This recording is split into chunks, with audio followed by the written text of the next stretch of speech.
Hello again, people of YouTube. This is Captain Phoenix coming to you again with another fanfiction reading on OC first person level.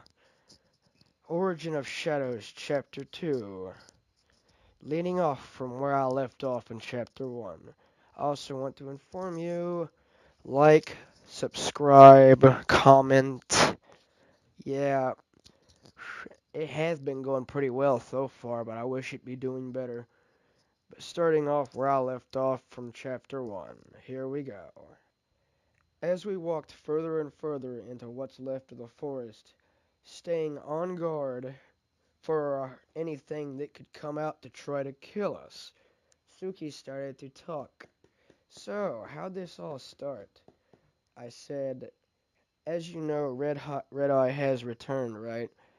Yeah, it all started basically like a week ago, and damn, it turned into mayhem awful fast, didn't it? Just then, Sergeant said, "Our position has been compromised," and bolted off to the left. I just said, "What?" as we all started bolting off after him, wondering what the fuck he was talking about. Sure enough, we found out awful quick what he was talking about. His three winged shadow guards flew right up above us, scoping the area out as we ducked beneath a big old crowd of bloody gore-covered bushes. Inferno and Suki wasn't that lucky, though. They were spotted. As the shadow cards dived right at them, Suki aimed her horn in the air, blasting two of them, knocking them back 20 feet into the air as they flew back God knows where. The third one, Inferno took care of herself, blasting him basically in the other direction, God knows where. Afterwards, me and Sergeant got out of the bushes and looked around. Assuming that there was none of them left at the moment, we continued walking through the forest. And we approached an open pasture. See, Sergeant tells us to duck down behind the line of trees. But we didn't listen. Half of us didn't listen. Me and Inferno had to get a closer look. And as we stared down at this black, red-eyed, bat-winged creature, thinking, what the fuck is that? As me and Inferno peeked through the bushes, Sergeant Blackbird said, "That's Badger, Red Eye's personal assistant and leader of the Shadow Guard. He's also sick and twisted." So we looked through the bushes and realized he is severely torturing an innocent filly. And then I look over to Inferno to see what her reaction to the situation was. I realized her eyes were twitching and beginning to flash a sky blue fire-like color. As she keeps looking at the situation in front of her, trying to comprehend why the hell Badger was sick enough to do something like that, her eyes started to twitch and flash with fiery blue more and more frequently until she snapped.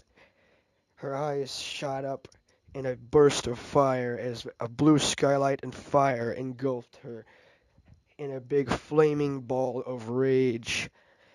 And then she took off, sprinting towards Badger with explosive rage. By the time Badger noticed her, it was already too late. Inferno already had two flaming whips wrapped around his neck in a chokehold, chewing him out in a louder voice than Luna's Royal Canterlot voice, stating that he was a worthless piece of shit that deserves to perish. Just then her horn lights up with a big burst of flaming fireball, and as she threw it at him, as she proceeded to remove the flaming whips from his neck, as she thrusted her wings forward, throwing two fire blade blasts into the fireball.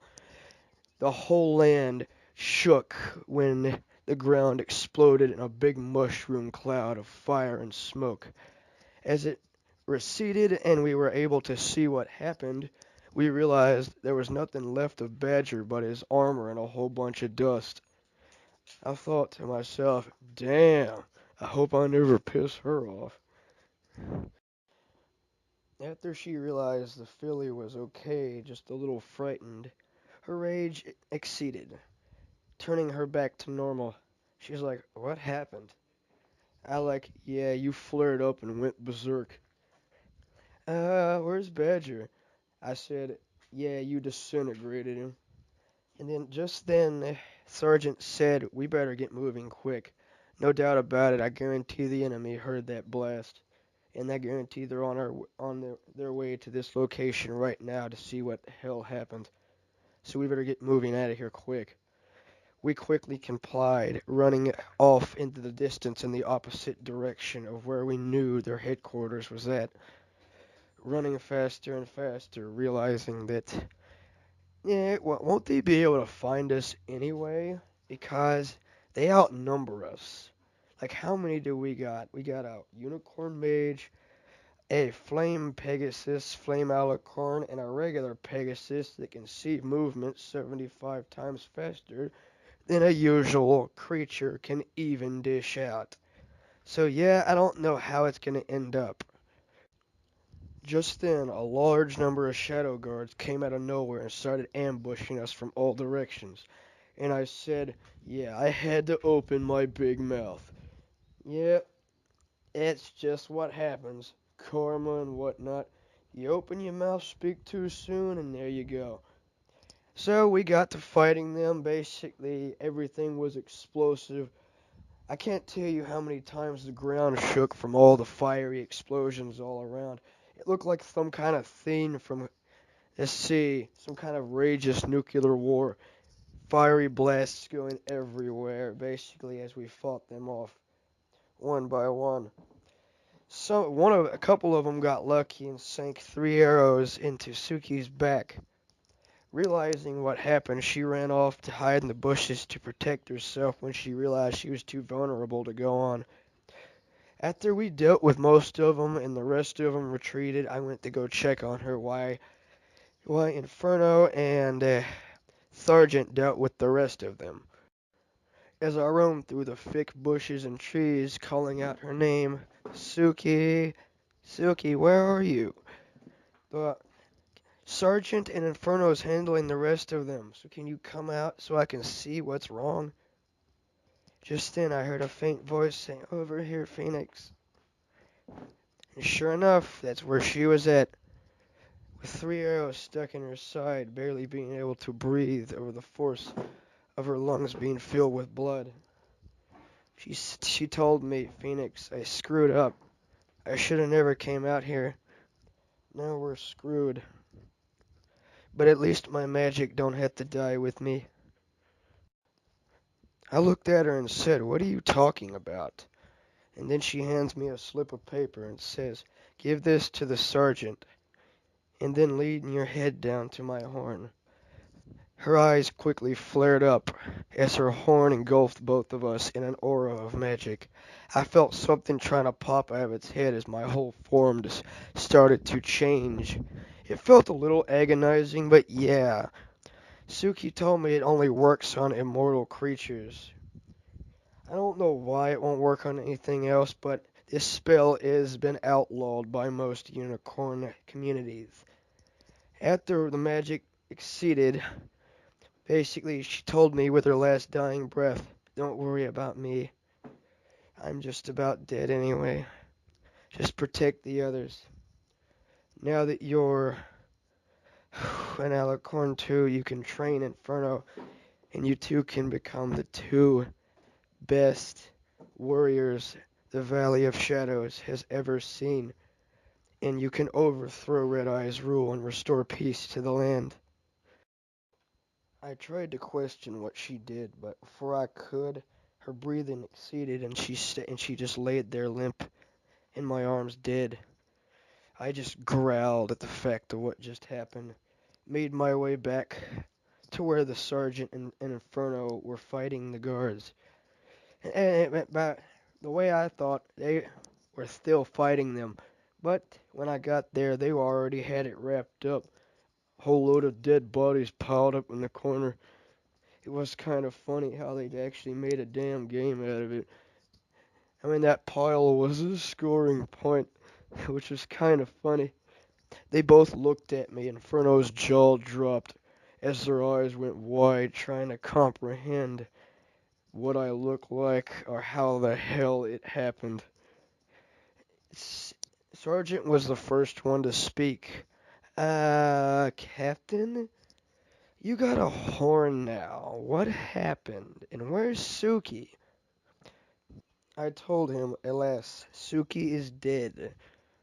And then he said, I told her she shouldn't come out here. She'd get herself killed.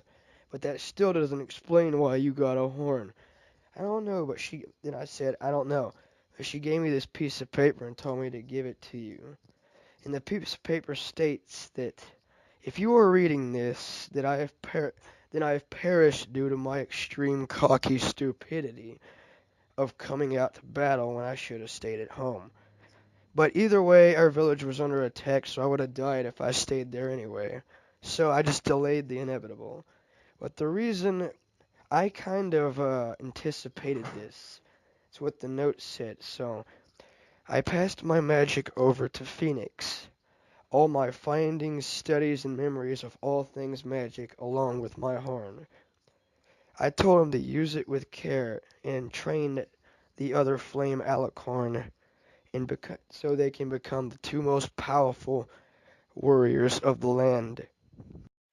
After Sergeant got done reading the letter, he looked at me with a cocky grin on his face, chuckling happily in a weird, awkward kind of state of mind. Before I knew it, Inferno was walking around me, looking like she was trying to get a grip on comprehending how the hell this happened. Either that or she was admiring my new look. I did not really understand which one it was, but she was walking around me, looking over me an awful lot. Just as she basically brushed her tail up against my side, trying to hide the fact that she was actually probably admiring me. But the fact still remains. Why? How? Or what the fuck? Just then the sergeant said, "What are you waiting for? Try it out. Blast something."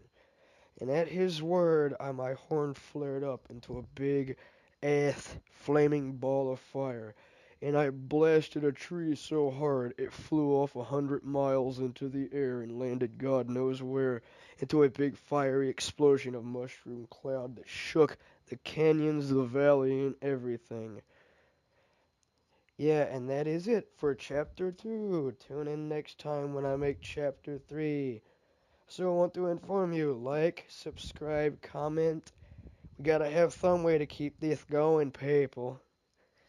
So this has been Phoenix Fanfiction with Phoenix out.